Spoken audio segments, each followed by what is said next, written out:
हमारे व्यस्त जीवन में ईश्वर की आवाज़। कहा जाता है जो डर गया वह मर गया। डर हमारे जीवन को, हमारे सपनों को अधूरा कर देता है। डर हमें लकवाग्रस्त बना देता है। आप जीवन में उन लोगों को अधिक पाएंगे, शायद वो आपके घर में ही हैं, परिवार में हैं, पड़ोस में हैं, समाज में हैं। अधिक वे लोग हैं जो उत्साहित नहीं करते, हतोत्साहित करते हैं, डराते हैं। वे नकारात्मक रूप से हमें प्रभावित करते हैं। तुम नहीं कर पाओगे, ये बहुत कठिन है, असंभव है, सावधान, खबरदार। ऐसी बात करने वाले लोगों की संख्या अधिक है और असफल लोग हमेशा दूसरों को डराते हैं। जिसने 10वीं पास नहीं की है वह हमेशा दूसरों को डराएगा कि 10वीं पास करना बहुत कठिन है। जिसने नौकरी नहीं पाई है वह हमेशा कहेगा कि नौकरी पाना बहुत कठिन है। परिणाम होता है कि हम डर के कारण चारों ओर से घिर जाते हैं। डर हमें घेर लेता है और हमारी सफलता में सबसे बड़ी बाधा है।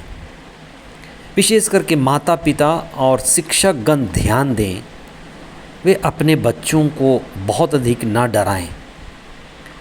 बहुत बार इसलिए माता पिता और बच्चे डराते हैं कि बच्चे उनकी आज्ञा मानें और वे बच्चों के मन को, चेतना को लकवाग्रस्त कर देते हैं, उन्हें दबा देते हैं।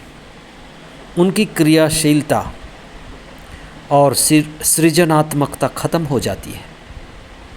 आज आप इस पर चिंतन करें। डर को भगाने के लिए चाहिए चेतना, समझ। माता पिता चेतना और समझ नहीं दे पाते। आज के सुसमाचार में ईसा हमें निडरता की शिक्षा देते हैं। ईसा ऊंचे शिक्षा वाले थे। जो भी ऊंची शिक्षा वाला होगा वह कहेगा डरना मत, घबराना मत, दुनिया के सामने झुकना मत, धन के सामने, सुंदरता के सामने, संसार के सामने बिल्कुल झुकना मत। सत्य को स्वीकार कर लेना और सत्य को स्वीकार करने के लिए जो भी कीमत चुकाना पड़े चुकाना। कुछ लोग जानबूझकर झूठ के साथ खड़े होते हैं। ईसा उन लोगों को धिक्कारते हैं जो जानबूझकर झूठ का सहारा लेते हैं, झूठ के साथ खड़े होते हैं। कुछ लोग ऐसे थे जो ईसा का विरोध कर रहे थे और उनमें से बहुत सारे पुरोहित और अगुआ थे। कुछ लोग ईसा को अपदूतग्रस्त, पेटू और पियंकड़ कहते थे। ईसा ने कहा कि जो पवित्र आत्मा के कार्यों का विरोध करता है, सत्य का, जीवन का प्रत्यक्ष प्रमाण है उसका, आंखों देखी का विरोध करेगा, उसको कोई बचा नहीं सकता, उसकी क्षमा नहीं है। सत्य को झूठ साबित करना, अस्वीकार करना हमें विनाश की ओर ले जाता है, जिसका इलाज नहीं है। जिस व्यक्ति का हृदय कठोर हो गया है और अंतरात्मा मर गई है, वह हमेशा सत्य का विरोध करता है। इसीलिए धर्मशास्त्र में एक वाक्य बार बार कहा जाता है, यदि तुम ईश्वर की वाणी सुनो तो अपना हृदय कठोर ना बनाओ। आप देखें कि आप अपने हृदय को कठोर नहीं बनाते।